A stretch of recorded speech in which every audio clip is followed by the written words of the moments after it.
Thank you, Shmaya. Ha'echad. So we graduated from how to think in a humble way, how not to be machzik tova la'atzmeinu. The truth is, I want to circle back to that for a minute. I can't restrain myself. I want to circle back to that because there's an important nakuda there that I want to mention that I didn't mention earlier. I was giving a shir. I give a shir to some very, very special people on Sunday nights, and mitoich that shir, I came out with a certain clarity. I do Mesilas Yesharim with them as well. And the Nakuda is like this. In the realm of everything that we receive from HaKadosh Baruch Hu, so I would say like of our lives, like let's say 98% is what we got from Hashem. Ourselves, our neshama, our body, our families, our sustenance, our parnasa, our seichel, our sense of humor, our friends. It's a lot, right? A lot that we got from Hashem. And there's a piece, though, that Hashem is not in control of. Do I sound like an apikairis? There's a piece that Hashem is not in control of, right? Our bechira. Right? Who's in control of our bechira? We are. Hashem is not in control. Someone who says that Hashem controls 100% of the world is an apikairis. Doesn't believe in bechira. Right? Because it says, Hakol bidei shamayim. Everything is in the hands of shamayim. Chutz miyiras shamayim. With the exception of yiras shamayim, which involves the whole bechira, that's not in the hands of HaKadosh Baruch Hu. Whose hands is that in? It's our hands. My Rosh Yeshiva once told us that that's why on Friday, what's the Shir Shal Yom of Friday? Hashem Malach. What's the literal translation of Hashem Malach? Hashem ruled. Hashem used to rule. Say Hashem Melech or Hashem Yimlech. What's Hashem Malach? So he said because Friday is the day that man was created.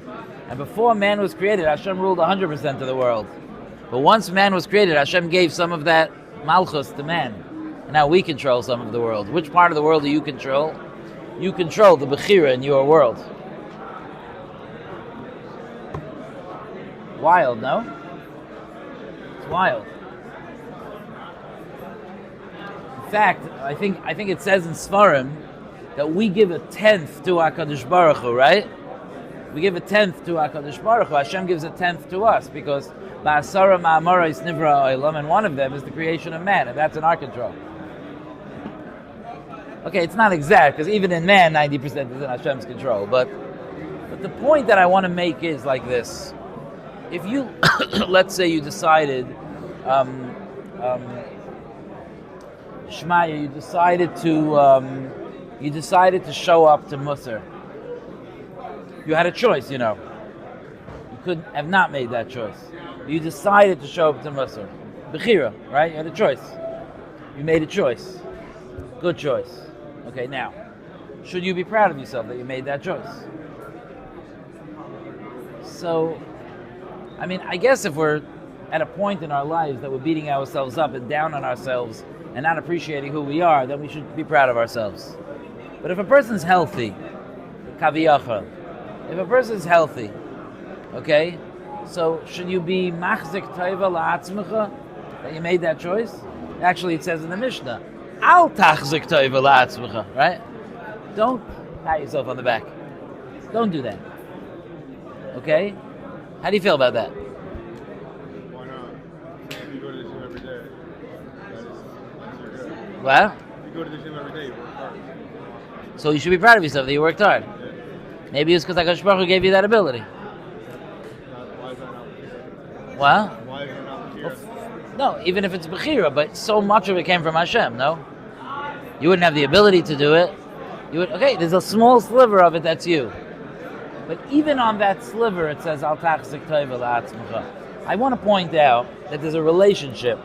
I didn't point this out last time. There's a relationship, because Yaakov is really right. If you decided to come to Musar, or you decide to go to the gym, or whatever it is that you decide to do, that you feel like for you, that's what Hashem wants you to do, and that's your bechira, that's your positive bechira, so I feel, why shouldn't I feel good about my choice? You made a choice to be here? Why shouldn't you feel good about it? The answer is, it's not a question of why you should not feel good about it. The answer is that HaKadosh Baruch Hu is focusing on it. I think the answer is like this. Let's imagine a healthy marriage, a good marriage, the marriage that we dream for. Okay? What's that marriage?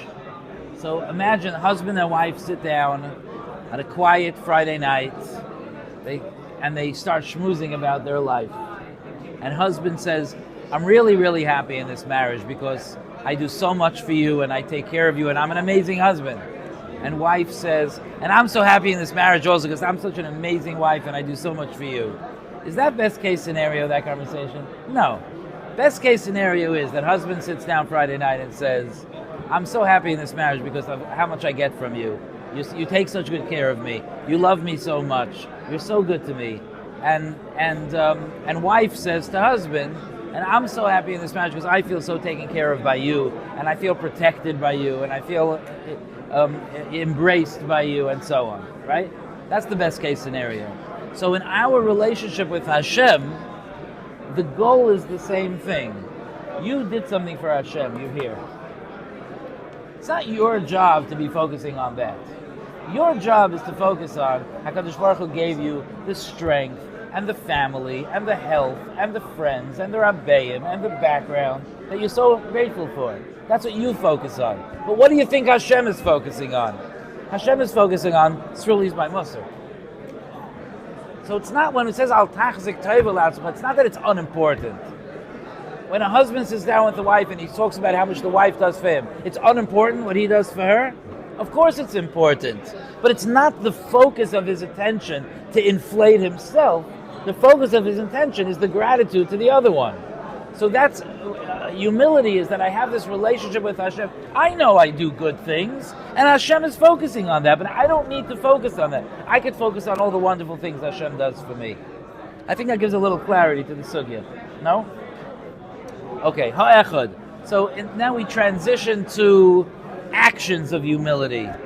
How we act humble. So ha'echad. Ha'echad hu behisnaheg b'shiflus. The first step is to act in a humble way. How does a person act humble? Okay, we discussed that if you act too humble, you're a balgaiva. Don't be too humble, right? People that are too humble doesn't smell good. It's a lack of confidence. What? Yeah, it could be that or worse. Yeah, it could be. Usually people with a lack of confidence just don't want to stand out at all. Not one way or the other. They just want to blend in. Okay? Not that there's anything wrong with blending in. It's interesting that I think that the most confident people and the most unconfident people don't want to stand out. The most unconfident people because they don't want to stand out, and the most confident people because they absolutely don't need to. It's the people on the sides are the ones that are like in between, you know? But anyway, acting humble expresses itself. It's befitting that it is b'diburai, in his speech, b'halichasai, in his walking and how he walks, b'shivtai, in how he sits, u'b'chol tenuaisav, and in all of his movements. So let's talk about this. B'diburai, in the way a person speaks. Amru Zecharidim Levracha, the Chazal said in Masechta Yuma, La'olam yiyeh diburai shel adam b'nachas im abriyos. The speaking of a person should always be gentle with people. Speak gently. Umikra malahu, it's a beferish pasuk. Divrei chachamim b'nachas nishmaim. The words of chachamim, or maybe words of chachma. Divrei chachamim, I mean words of chachma, words that are chachma, or the words of chachamim. B'nachas nishmayim, they're heard when they're given over b'nachas, calmly. Sora sheyu dvarav divrei kavod. A person has to speak in a way of honor. V'lo derech bizayin. Nobody grows when they're being spoken down to. Nobody grows when they're being spoken to in a derisive way. If somebody wants to give musar to guys, and he says, you guys, like, what's wrong with you? I can't stand when people do this. Like, this generation, you heard that? This generation, the helpless, hopeless, messed up generation, Nobody finishes a shmooze like that. It's like, wow, I'm so energized to grow. No, you just feel like you want to hide under a rock. It's not. And when people are angry, you don't grow when people are talking angry. Even a parent or a rebbe that's giving musar, but you don't grow if their voice is raised, if they're using cynical, sarcastic language. You don't grow. You just want to hide. You're just protecting yourself. You could feel the barriers going up. No, you feel it. I always have this image in my head of like, like this, like, like in the movies when they like push the button and it's like the security gates start coming down. It's like, what I'm talking about? Like it's like, it's like, like the emergency crisis. The alarm goes off and all the gates start shutting down and everyone's pulling out their weapons. That's what happens as soon as you scream at someone. Inside, like, all the barriers go. You can watch it happen sometime. And then you can't get a word in edgewise. You're done. You're wasting your time. And usually people that are screaming and that happens, you know how they react to that. They scream louder. It doesn't help. It's gaiva. It's not, if you're not speaking in a way that respects the person you're speaking to, you will not be successful.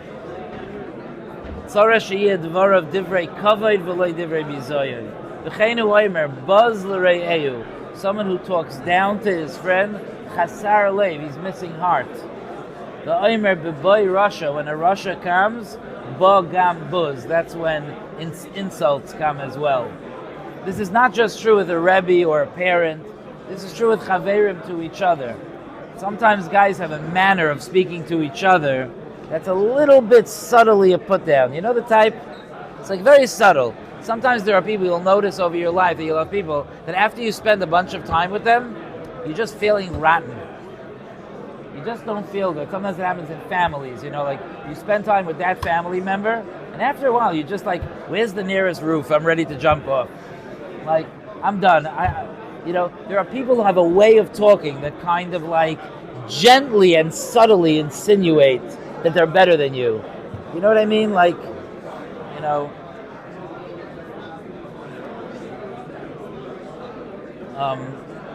I'll give you an example.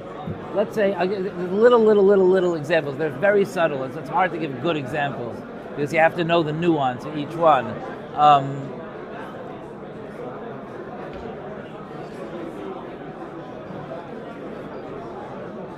I'll give you two Shabbos examples, okay? We spend Shabbos with our families. Okay, let's say you have two siblings. One of them wears a hat for benching, and one of them does not, right? All types in a family, right? So one of the boys is, comes from a yeshivish place where they taught him, and it's a very nice, very special minhag, to wear a hat for benching, to honor benching. And one of them does not have that custom, and that's not where he's up to, it's not what he's doing. Okay? Now the one that wears a hat wants the one that doesn't wear a hat to pass him his hat. So I say, David Meir, could you pass me my hat? That's great, right? Nothing wrong with that. It's okay. What if I say something super nice? I say, no offense, but could you pass me my hat? You got the subtlety there? Like, no, I didn't want to offend you because you don't wear a hat. Be quiet. Keep your mouth shut. You feel the resentment building? You feel it? Don't hit me. Okay? You feel that? Or that's, let's say you're a guest at someone's house. So it's Friday night, you're going to sleep, and the person says good night. Here's where we keep the coffee. That's very nice to do that, right? I'll show you where I keep the coffee. You know where I keep my coffee? Okay? Here's where we keep the coffee. But what if I say, Shmaya, good Shabbos, I'm going to be out before you get up in the morning. So let me show you where the coffee is. I'm so super nice. But somehow you're just feeling pretty miserable at that minute. You don't even fully understand why. It takes you a minute to because I'm in the middle of being super nice to you. It's a very, very insidious thing. People do that sometimes. They have a way of... There was once a person that I know that used to criticize me that I used to leave my front door unlocked. Okay, so every time he came into my house, he made a comment. Why? Okay, that's already a comment, but he made a comment. But the comment that he made was, wow, I'm so lucky to be visiting such a big Baal Bitachon.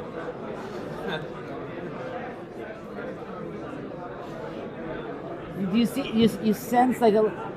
If I say, please, you're putting me down. I'm putting you down. I'm calling you a Baal Bitachon.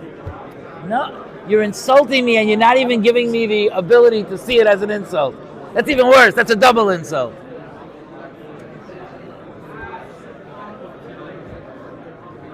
Hi, look, we just got a new couch. Wow, I didn't know you were doing so well. What? First of all, why is your brain going there? Why can't you just look at the couch and be like, nice couch? Why can't you do that? Why does everything have to be a commentary on where I'm up to financially? Or, this happens by the women more. You come into someone's house on Shabbos and it's a wreck. You're like, wow, you have so much patience. You don't mind what's going on in your house. No, don't say that. That's it. No. Let me teach you etiquette. When you go into someone's house and it's flying, you make believe it's not. That's etiquette. If you could not judge, that would be helpful too.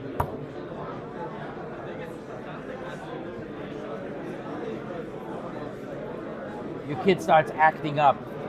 I know I'm aging you a little, but you're going to get there. Your kid's acting up. You're going nuts. Your friend's finally like, wow, you deal with him so well. Like as if he's like, your special needs child. Like, no. Stay. We're having a conversation. Let's keep having the conversation. There are ways, and there are people that do this, like in the dorm right now. There are guys that do it every 10 minutes. A little put down, a little put down, a little put down. Sometimes it's an overt, obvious put down. You don't need me for that. We don't need a Muslim chair for that. Okay? And you have to be careful. If you do it, stop. Because you're doing it because you're trying to make yourself feel good. You're doing it because it helps to push another person down. It boosts you up. Stop. You're not going to boost yourself up that way. As we'll see when we continue to learn Mesilas Yesharim, that the exact opposite is true. If you could boost your friend, you're going to feel better. It's an incredible thing. Incredible thing. So Shabbos morning, I'm sure nobody here ever misses davening Shabbos morning, but let's say, for example, you're in the dorm on Shabbos morning, and you wake up and your friend is coming in with Kiddush. Okay? You probably can't imagine it, but I'm doing it now. Okay, whatever. But okay, let's say such a thing happens. Imagine what happens if you say to him, you're so good, you get up on time every time. I wish I could do that. It's an honest statement. Your friend's like, if you want, I could try to wake you up. Okay, we'll talk about it. You're in bed, you miss davening. You're going to feel like a mensch. Because you compliment it, and you'll be less embarrassed. If you make some kind of a snide comment, you're embarrassed enough that your friend's walking in with Kiddush. You make it worse when you make a comment putting him down. Because then you're like, I'm a lowlife and now I'm going to act like one. But if you could say, you're so good, I wish I could get up like that. Nothing bad is going to come from that. Don't be awkward about it, please. Nobody appreciates that. But I mean it in an authentic way. Like, what's wrong with that? Just say something. Say something authentic. Say something real. Say something respectful. You go home for Shabbos. Give out compliments. Not ridiculous compliments. Not compliments that don't fit. Give out real compliments.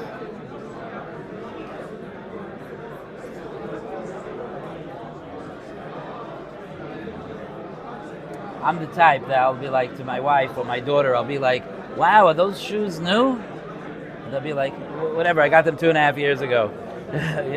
Like, whoa, well, they look new. Okay, but it's still worth it. It's still worth the compliment.